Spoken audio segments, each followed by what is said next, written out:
Damn it.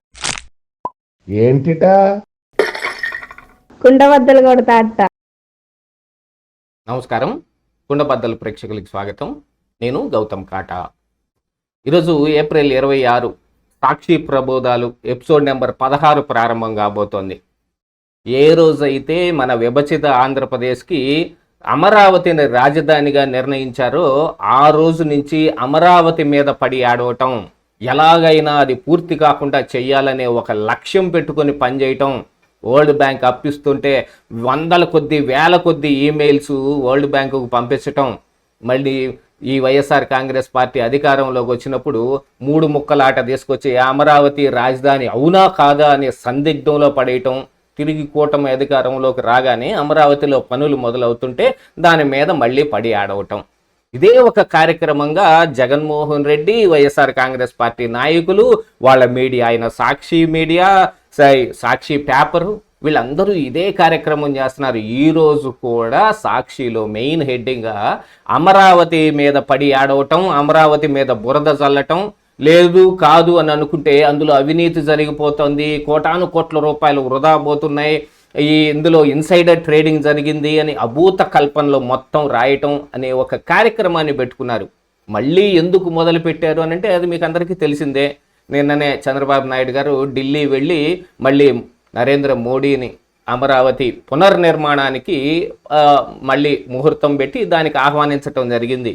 ఇక అది అదునుగా చూసుకుని మళ్ళీ సేమ్ అదే పాత పందాలో అదే దుష్ప్రచారం ఏ రకంగా కొనసాగిస్తున్నారనేది ఒకసారి చూద్దాం.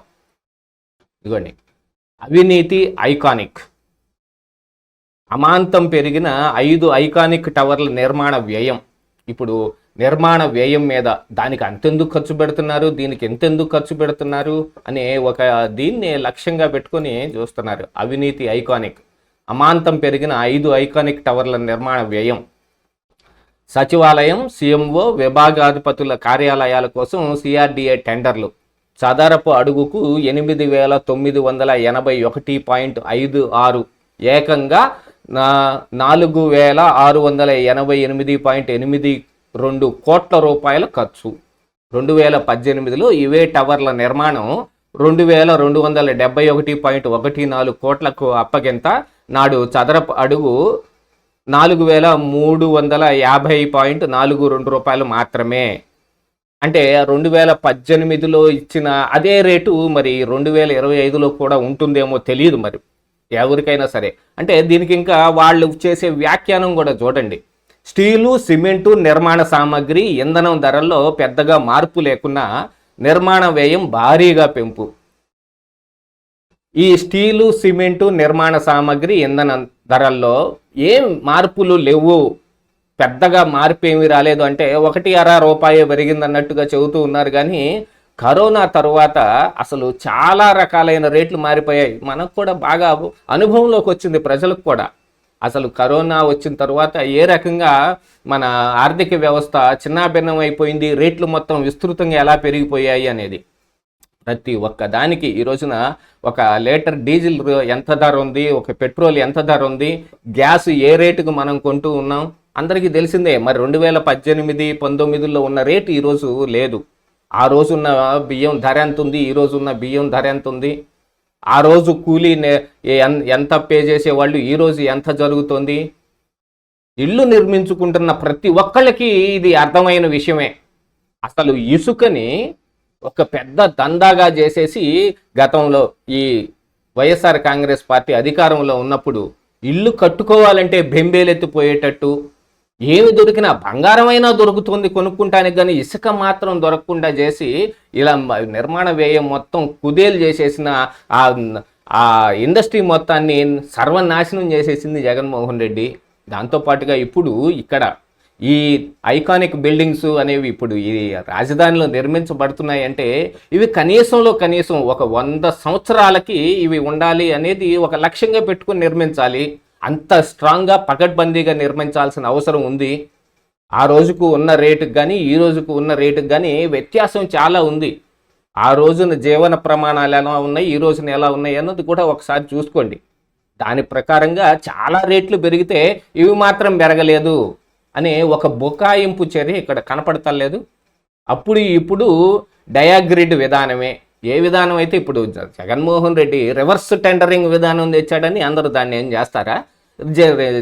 జగన్మోహన్ రెడ్డి ఎక్కడో సౌత్ ఆఫ్రికాలో ఉన్న ఒక మోడల్ని చూసుకొని 3 రాజధానులు అని ఇట్లాగా నిర్మాణాలు మొత్తాన్ని అక్కడ కొంత ఇక్కడ కొంత అసలు కాన్సన్ట్రేటెడ్గా ఉన్న ఒక రాజధానిని లేకుండా చెయ్యాలి. అందున అమరావతిని అయితే కేవలం ఆయన ఈ సచివాలయానికి దీనికి దాన్ని ఒక లెజిస్లేటివ్ క్యాపిటల్గా మాత్రమే చూస్తూ ఆయన మాత్రం అసెంబ్లీ సమయంలో తప్ప మిగతా ఎప్పుడు రాకుండా ఇంట్లోనే కూర్చొని అసలు సీఎంఓని సైతం తీసుకెళ్ళి ఇంట్లోనే పెట్టుకొని అక్కడ ఉన్న నిర్మాణాలు మొత్తం ప్రభుత్వ వ్యయంతోనే చేపించుకొని ఈ రోజున అవి తిరిగి ఇవ్వకుండా ఆయన అలానే కూర్చోలేదు. దాన్ని ప్రశ్నించినందుకే కదా చాలామంది మీద కేసులు కూడా పెట్టడం జరిగింది. ఈ లెక్కన నిర్మాణ వ్యయం పెరగడానికి అవకాశమే లేదంటున్న ఇంజనీరింగ్ నిపుణులు. ఎవరు ఆ నిపుణులు? కేవలం సాక్షి వాళ్ళకే మాత్రం దొరుకుతారు, వైఎస్ఆర్ కాంగ్రెస్ పార్టీ వాళ్ళకే దొరుకుతారు. అయినా చదరపడుకు 4614.14 చొప్పున నిర్మాణ వ్యయం పెంపు, మొత్తం 2417.68 కోట్ల పెంచడంపై సర్వత్రా విస్మయం.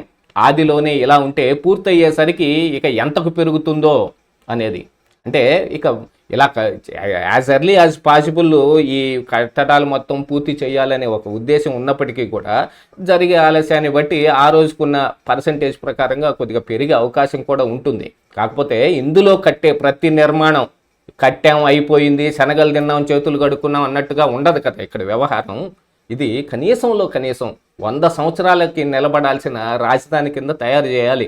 అందులో ఉన్న బిల్డింగులు కానీ ఐకానిక్ అని పేరు చెప్పుకున్నందుకు కనీసం అంత కాలమైన మన్నికగా ఉండాల్సిన అవసరం ఉన్నప్పుడు కొంత ఖర్చు వ్యయం ఎక్కువే అవుతుంది. దాన్ని కూడా ఆక్షేపణ చేస్తూ అసలు రాజధాని మీదే పడి ఏడుస్తుంటే అందులో ఉన్న ప్రతి బిల్డింగ్ మీద ఆడోకి ఏం చేస్తారు? ఈ రోజుకి ఇన్సైడర్ ట్రేడింగ్ జరిగింది, అక్కడ భూములు మొత్తం నారాయణ, చంద్రబాబు నాయుడు, నారా లోకేష్ మొత్తం మింగేశారు అనే ఇలాంటి మాటలన్నీ మాట్లాడుతూ వాళ్ళు అధికారంలో ఉండగా పైసాకు పనికి రాకుండా ఎందుకు లేకుండా చేసేశారు. అక్కడ ఏమాత్రం వాళ్ళు చేసిన ఆరోపణలు ఒక్కటి కూడా నిరూపించే ప్రయత్నాలు కూడా చేయలేదు. చివరి రోజుల్లో ఎన్నికలకు ముందునేదో చంద్రబాబు నాయుడు గారిని అరెస్ట్ చేసినప్పుడు ఏపీటీ వారెంట్లు ఇష్యూ చేసి ఆయన్ని చాలా కాలం జైల్లో అట్టు పెట్టాలనే ఒక దాంతో మళ్ళీ ఈ కేసుని మళ్ళీ ముందుకు తీసుకురావడం జరిగింది తప్ప ఆ ముందు కాలం మొత్తం ఏం చేశారు, అందులో ఇన్సైడర్ ట్రేడింగ్ ఎందుకు తేల్చలేదు అనేది ఏం తెలియదు. ఎందుకంటే సావకాశంగా మర్చిపోయారు, అందులో ఏం లేదు కాబట్టి. 3 బడా కాంట్రాక్టర్లకు ఒక్కో ప్యాకేజీ అప్పగించేలా ముఖ్య నేత కసరత్తు. పనులు అప్పగించగానే 10% మొబిలైజేషన్ అడ్వాన్స్ చెల్లించి కమిషన్ల వసూళ్లకు సిద్ధం. అంటే మొబిలైజేషన్ అడ్వాన్స్ ఇవ్వగానే ఇంకా కమిషన్లు లాగేసుకుంటారు. దానికోసమే ఇంకా అడ్వాన్సులు ఇస్తారు. వేరే ఏ కారణానికి ఇంకా అడ్వాన్సులు ఇవ్వటం అనేది జరగదనమాట. కేవలం కమిషన్లు చేసుకుంటానికే. ఆపై బిల్లుల చెల్లింపు సమయంలో పెంచిన అంచనా వ్యయం వసూలు స్కెచ్ 2015లో తాత్కాలిక సచివాలయం నిర్మాణంలోనూ ఇదే రీతిలో దోపిడీ. ఇప్పుడు ఏ తాత్కాలిక సచివాలయం ఇవన్నీ చూస్తున్నారో జగన్మోహన్ రెడ్డి కూడా 5 సంవత్సరాల పాటు అదే ఆ సచివాలయంలోనూ అదే అసెంబ్లీలోనే ఆయన కూడా మరి ఆయన పాలన మొత్తం చేసింది. రాజధాని అమరావతిలో ఐకానిక్ టవర్ల నిర్మాణానికి చదరపు అడుగు 8,981.56 చొప్పున 4,688.82 కోట్లను కాంట్రాక్టు విలువగా నిర్ణయించి సిఆర్డీఏ టెండర్లు పిలవడంపై ఇంజనీరింగ్ నిపుణులు విస్తుపోతున్నారు. ఎవరు ఆ ఇంజనీరింగ్ నిపుణులు? వాళ్ళెవరూ బయటకు రారు.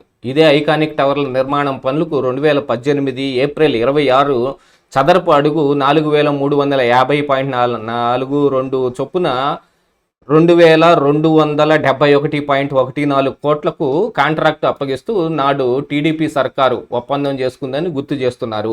అప్పటితో పోల్చితే స్టీలు, సిమెంటు, నిర్మాణ సామాగ్రి, ఇంధన ధరల్లో పెద్దగా మార్పు లేదు. పోనీ నిర్మాణ పద్ధతి ఏమైనా మారిందా అంటే అది లేదు. అప్పుడు ఇప్పుడు డయాగ్రిడ్ విధానమే, పైగా ఇసుక ఉచితం. ఈ లెక్కన ఐకానిక్ టవర్ల నిర్మాణ వ్యయం పెరగకూడదు. కానీ 2018తో పోల్చితే చదరపడుకు ఏకంగా 4,631.14 చొప్పున ఐకానిక్ టవర్ల నిర్మాణ వ్యయానికి 2,417.68 కోట్లు పెంచేశారు. దీన్ని బట్టి ఐకానిక్ టవర్ల టెండర్లో భారీ గోల్మాల్ జరిగినట్లు స్పష్టమవుతోంది అని నిపుణులు తేల్చి చెబుతున్నారు. అసలు ఏమీ జరగకుండానే మొత్తం జరిగిపోయింది అని స్పష్టమైపోయిందని ఇంజనీర్లు మరి ఎవరు ఆ నిపుణులు ఒకసారి బయటకు వచ్చి వాళ్ళ మొహం కూడా చూపించి పలానా చోట ఇదిగో ఇక్కడ ఇలా జరిగింది అని ఆ నిపుణులు ఎవరో చెబితే దాన్ని బట్టి ప్రజలు కూడా గట్టిగా నిర్ణయం తీసుకుంటారు, దాన్ని బట్టి ప్రశ్నించే అవకాశం ఉంటుంది. ఆ వ్యవహార శైలి మొత్తం మరి బయటకు రండి, ఆ ఇంజనీరింగ్ నిపుణులు ఎవరో తీసుకొని వచ్చి వాళ్ళతోటి చెప్పిస్తే ఉంటుంది. మనకి అలాంటిది ఏముండదు. మనకి కొంతమంది ఫిక్స్డ్ స్టాఫ్ ఉంటారు. ఏదైనా ఒకటి ఇప్పుడు మనం అధికారంలో ఉన్నామంటే వాళ్ళు కనిపించరు, అది తెలిసిందే కదా. జగన్మోహన్ రెడ్డిని గుండెల్లో ప్రతిష్ఠించుకున్న మనుషులు కొంతమంది ఉంటారు. చంద్రబాబు నాయుడు అధికారంలోకి వచ్చాడనగానే వాళ్ళు పెట్టరేగిపోవటం మొదలు పెడతారు. జగన్మోహన్ రెడ్డి ఉండి ఏ అన్యాయం చేసినా, ఏ అక్రమం చేసినా, ఏ దారుణం చేసినా వాళ్ళకి అసలు ఏం కంటకు కనిపించదు అనమాట. నేను నిన్నగాక మొన్న కూడా వర్షా కంపెనీ మీద మరి కేంద్రం నుంచి అసలు హిందీలో ఉన్న పెద్ద పెద్ద వీళ్ళందరూ దాని మీద ట్వీట్లు చేయటం మొదలుపెట్టారు. ఏమిటయా కారణం అని అంటే దానికంతటికి తెలిసిందే కదా. మరి జగన్మోహన్ రెడ్డి గారు నేషనల్ మీడియాలో కూడా బాగా అన్నిటినీ మేనేజ్ చేసి మరి దాంట్లో వార్తలు తెప్పించగలిగిన మొనగాడనమాట. ఐకానిక్ టవర్ల నిర్మాణానికి వ్యయం పెంచారు ఇలా రూపాయల కోట్లలో. సచివాలయం 1-2 టవర్లు 2018లో 932.46, 2025లో 1698.77. సచివాలయం 3-4 టవర్లు 784.62, ఇప్పుడు 1488.92.